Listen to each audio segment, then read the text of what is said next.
What does Easter Island tell us about God's original design for the planet? How is there a place on Earth where people walked barefoot for generations and didn't get tetanus?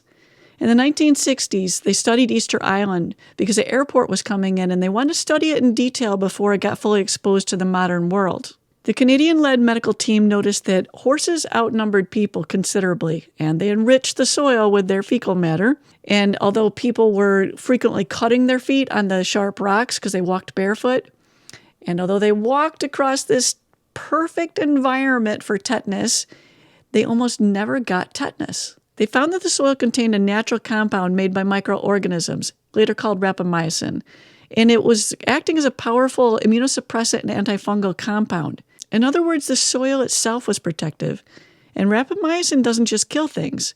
It regulates systems, slows runaway growth, reduces disease, and also activates the body's internal cleanup system called autophagy. In long-term trials tracked by the Mayo Clinic, patients on rapamycin had dramatically lower cancer rates, and in animal studies published in Science, they even extended lifespans.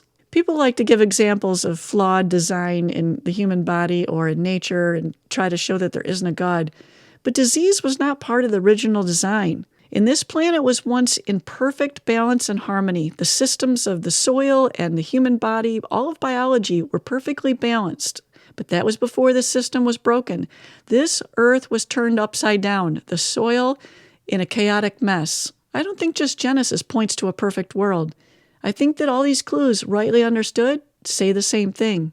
We're just not on plan A, folks.